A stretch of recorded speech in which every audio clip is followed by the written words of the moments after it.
ಆತ್ಮೀಯ ಸ್ನೇಹಿತರೆ, ಪ್ರತಿ ವರ್ಷ ರಾಷ್ಟ್ರೀಯ ಡೆಂಗ್ಯೂ ಡೇ ಎಂದು ಮೇ 16ರಂದು ಆಚರಿಸಲಾಗ್ತದೆ.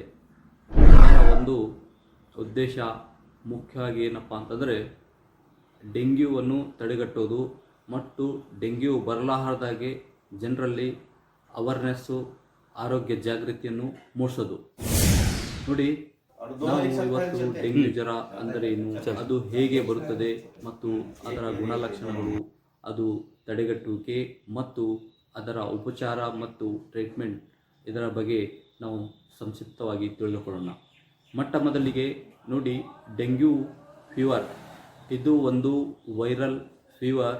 ಇದು ಮುಖ್ಯವಾಗಿ ಸೊಳ್ಳೆ ಕಡಿತದಿಂದ, ಎಡಿಸ್ ಈಜಿಪ್ಟ್ ಸೊಳ್ಳೆ ಕಡಿತದಿಂದ ಈ ರೋಗ ಬರುತ್ತದೆ. ಇದನ್ನು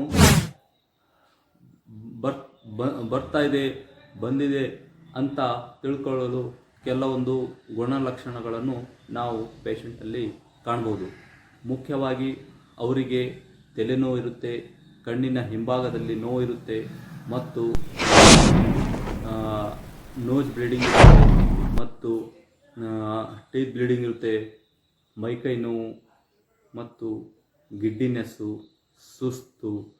ಅವರಿಗೆ ಕೆಲವೊಮ್ಮೆ ಸಿವಿಯರ್ ಬ್ಲೀಡಿಂಗ್ ಆಗ್ತಕ್ಕಂಥ ಚಾನ್ಸಸ್ ಇರುತ್ತೆ.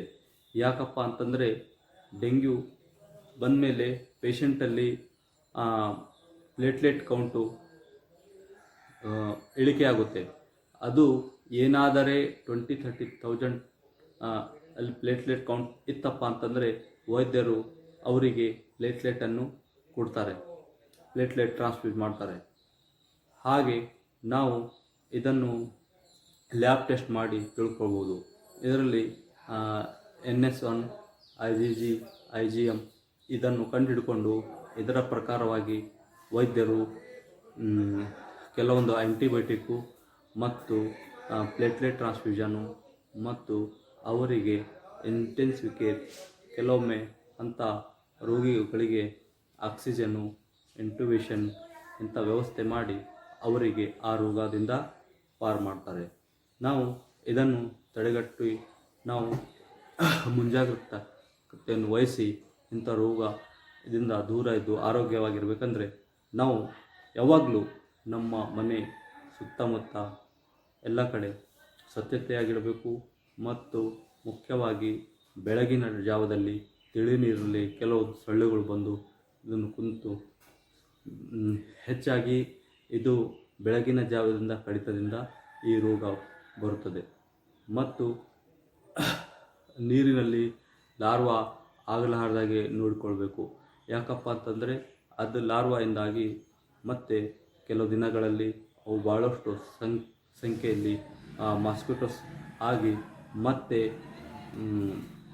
ನಮ್ಮ ಏರಿಯಾದಲ್ಲಿ ಒಂದು ಮಾಸ್ಕಿಟೋ ಕಡಿತದಿಂದಾಗಿ ಮತ್ತೆ ಡೆಂಗ್ಯೂ, ಮಲೇರಿಯಾ ಇಂಥ ಬೇರೆ ಬೇರೆ ಸಾಂಕ್ರಾಮಿಕ ರೋಗಗಳು ಬರ್ಬೋದು.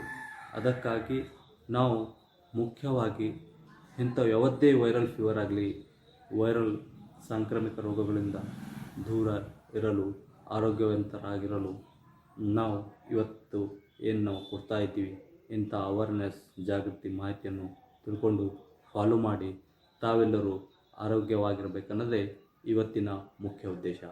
ಧನ್ಯವಾದಗಳು.